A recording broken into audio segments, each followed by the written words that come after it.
Hi අද අපි බලමු නාසිගුරන් එකක් කොහොමද කඩේ වගේම ගෙදරදි හදාගන්නේ කියලා. අවශ්‍ය වෙන්නේ අපිට එළවලු, කපාගත්ත එළවලු, ඊට පස්සේ සෝයා සෝස්, ඊට පස්සේ චිලි පේස්ට්, ඒ වගේම ටොමැටෝ සෝස් ඕනි, ඒ වගේම බිත්තර දෙකක්. මෙන්න මේ වගේ චූටියට කපාගත්ත කටු නැති චිකන් ඕනි. මේ වගේ ගන්න. ඊට පස්සේ ඉඟුරු සුදු ලූණු ඒ ටික ඔක්කොම වංගෙඩියට දාලා හොඳින් කොටා ගන්න ඕනේ පේස්ට් එකක් වෙනකම්ම. මෙන්න මේ වගේ තියෙන්න ඕනේ. ඊට පස්සේ අපි චිකන් ටික සීසන් කරගමු.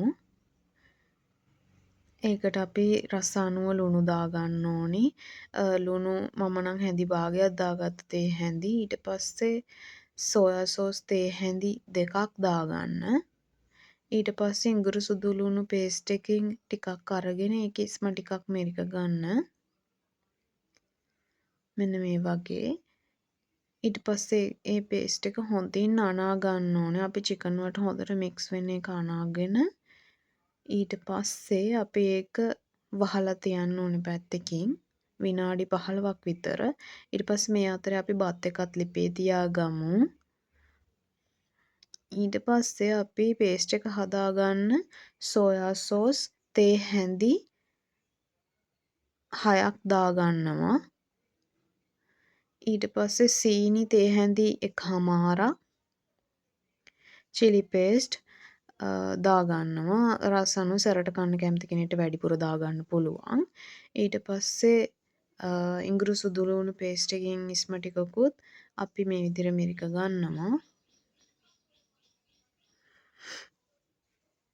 ඒ මිශ්‍රණයට තව අපි ටොමැටෝ සෝසුත් දාලා අපි ඒක හොඳට මික්ස් කරගන්නවා සීනි ටික දිය වෙනකන්.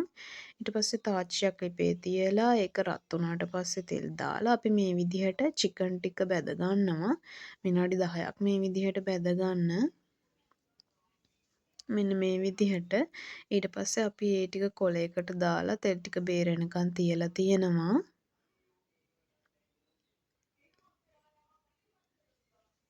ඊට පස්සේ දැන් අපේ බත් එකත් හරි. අපි ඒක හොඳට කූරු ගාලා පැත්තකින් තියාගන්නවා.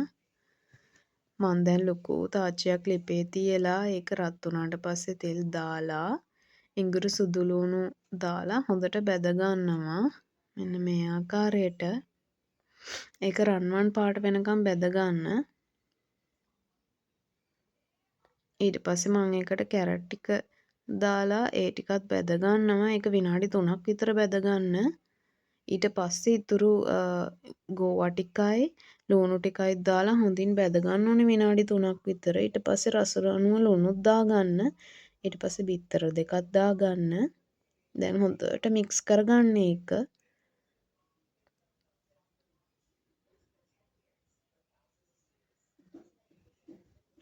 ඊට පස්සේ අපේ අවු මිරිස් ටිකක් දාගන්න. ඊට පස්සේ අපි අර හදාගත්ත සෝයා සෝස් මික්ස්චර් එකක් දාගන්න. දාලා මේ වෙලාවේ ගින්දර අඩුවෙන් තියාගන්න. ඊට පස්සේ අපි බත් ටික දාගන්නවා. බත් ටික දැම්මට පස්සේ ගින්දර වැඩි කරගන්න ටිකක්.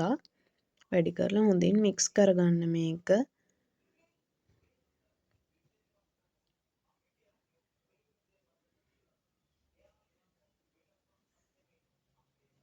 ඊට පස්සේ අපි බෙදපු චිකන් ටිකත් මේකට දාලා මෙන්න මේ විදියට හොඳින් මික්ස් කරගන්නවා. ඒ අතරින් මම බිත්තරේකුත් බැදගත්තා. මේ තියෙන මගේ නාසිගුරාන් එක මේක ගෙදරදීම රසට හදාගන්න පුළුවන්.